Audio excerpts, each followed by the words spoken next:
Батыс түрік қағанаты туралы не білесің? Ол қай жерде орналасқан? Оның этникалық құрамы жайында не білесің? Бұл мемлекеттің атақты билеушілері жайлы не айтасың? Батыс түрік қағанатының дипломатиялық саясаты туралы не білесің? Батыс түрік қағанаты қалай ыдырады? Осы сұрақтарға жауап беруге тырысайық. Батыс түрік қағанаты туралы не білесің? Ол қай жерде орналасқан? Батыс түрік қағанаты түрік қағанаты ыдырап екіге бөлінуі нәтижесінде пайда болған ерте орта ғасырлық түркі мемлекеті. Оның негізін қалаған Тардуш, Дато қаған. Батыс түрік қағанатының аумағы Алтай, Сібір жерінен бастап Әмудария мен Еділ өзендерінің төменгі ағысына дейінгі аралықты қамтыды. Қысқы тұрағы Суяб, жазғы қонысы Мың бұлақ болды. Саяси ахуалдарға байланысты шекара өзгеріп тұрғанымен, Батыс түрік қағанатының негізгі аумағы ежелгі Үйсін жері Жетісу өңірі болды. Батыс түрік қағанатының этникалық құрамы жайында не білесің? Батыс түрік қағанатының халқы 10 оқ будун, 5 арыс дулу, 5 тайпалы нушеби деп те аталған. Қағанаттың құрамына әр кезеңде қарлықтар, Енисей қырғыздары, шығылдар, шөмекейлер, тұқсилер енді. Батыс түрік қағанатының мемлекет басшысы қаған жоғары билеуші әрі әскер басы саналды. Қарапайым халық қара будун, ал әлеуметтік құрылымның ең төменгі сатысының тәуелді тобы тат деп аталған. Қағанаттың атақты билеушілері жөнінде не айтасың?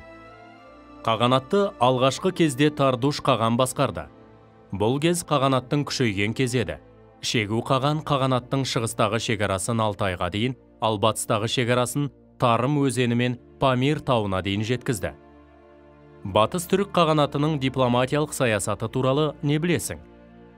Византиямен келісім бойынша Тонжабғу император Ираклийдің Кавказ жеріне жасаған жорығына көмек көрсетті. Тонжабғу мемлекеттің батыстағы шекарасын кеңейтуді көздеген еді. Оның тұсында Орталық Азия мемлекеттеріне қатаң бақылау орнықты. Қысқы тұрағы Суяб, жазғы қонысы Мың бұлақ болды. Жаңа жорықтар қағанаттың оңтүстік шекарасын Ауғанстан жеріне дейін жылжытуға мүмкіндік берді. Батыс түрік қағанатының дипломатиялық саясаты туралы не білесіңдер? Византиямен келісім бойынша Тонжабғу император Ираклийдің Кавказ жеріне жасаған жорығына көмек көрсетті. Бірақ Батыс түрік қағанатындағы қаған билігі Шығыс түрік қағанатына қарағанда әлсіз болды. Қаған билігіне халық наразылығы күшейіп, дулулар мен нушебилер өзара келісімге келмеді. Біреуі қағанды қолдаса, екіншісі қағанның ағасы Көл батырды қолдады. Осылайша Көл батыр Тонжабғуды өлтіріп, билікті өз қолына алды. Сол кезде қағанатта ұзаққа созылған азаматтық соғыс басталып кетті.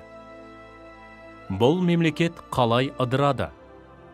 638 жылы Дулу мен нушебилер арасында болған шайқастан соң, олардың арасындағы шекара Іле өзені арқылы өтіп, қағанат оң және сол қанатқа бөлінді.